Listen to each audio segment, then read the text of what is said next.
Once upon a time in a kingdom, there was a young man who had a tough life. Every day, he would go out looking for work, earn a little money, and then come back home to cook, eat, and sleep. One day, after searching for work but finding none, he was walking home feeling sad. Suddenly, he heard a voice behind him saying, "Is there anyone here who needs some work? I will pay for the work." The young man turned around and saw an old man carrying 3 heavy bags. The young man said, "Yes, I need work." The old man replied, "I need to go to the next village, which is a bit far from here. I can carry 2 of these bags, but the third one is too heavy for me. Could you carry it? I will pay you 3 gold coins." The young man agreed and lifted the bag, but it was much heavier than he expected. He said, "This bag is really heavy." The old man whispered, "Yes, because it's filled with bronze coins."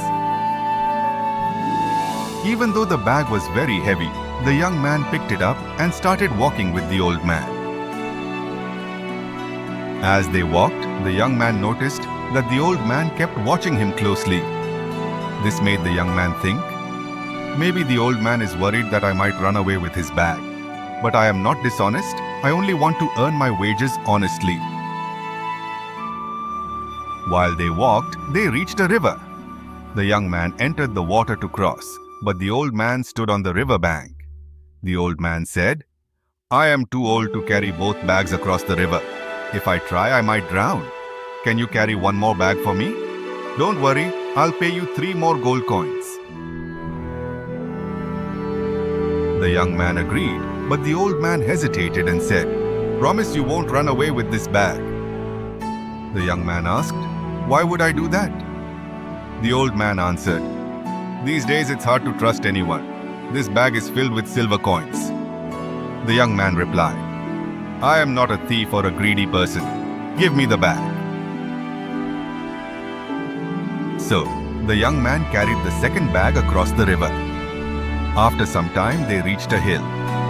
The young man began to climb slowly, but the old man stopped at the bottom. The young man called out, "Why did you stop?"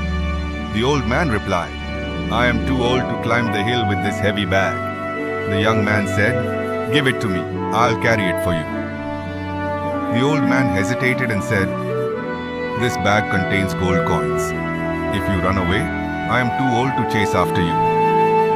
The young man raised his voice slightly and said, "I have already told you I'm not that kind of person.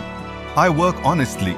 I used to work for a moneylender, but he asked me to cheat people by keeping false records. I refused and quit the job." Even though the old man was still unsure, he said, "I don't know if you're telling the truth, but take the bag anyway. I'll follow slowly. You can wait for me on the other side." The young man picked up the bag and continued walking, leaving the old man behind. As he walked, he thought, "If I run away with these 3 bags, the old man can't catch me and I'll be rich forever." Then he thought, "This old man is too old to enjoy so much money, but I am young. If I have this money, I'll be rich. I could marry a beautiful woman and live a comfortable life." Tempted by these thoughts, the young man decided to run away with the bags. He ran home as fast as he could. When he reached home, he opened the bags, but to his surprise, there were no gold or silver coins, only small stones. He confused and wondered why the old man had lied to him. As he emptied the bags, he found a note inside. He opened it and read, "I am the king of this kingdom. I have no children and I am getting old. I have been looking for an honest person to adopt as my child and heir. If you had not run away, you could have been that person." The young man was filled with regret. All his life he had been honest and had no intention of betraying the old man. But in a moment of weakness, he let greedy thoughts take over and lost the chance to become the king's heir. This story shows the power of our thoughts and how they can shape our destiny. The young man, who was usually honest, allowed harmful thoughts to take control, leading him to act against his principles. Instead of stopping the negative thoughts, he imagined a life of riches, which ultimately led to his downfall. It is said that our thoughts are more dangerous than our enemies because they can lead us to harm ourselves. Every action begins with a thought, which turns into words, then actions, then habits, and finally, our destiny. To avoid falling into negative thinking, we must be mindful of our thoughts and strive to think positively. By doing so, we can lead our lives in a better direction, make wise decisions, and avoid regrets. Our thoughts are like seeds that grow into our future. If we handle them carefully, we can ensure a life filled with peace and happiness.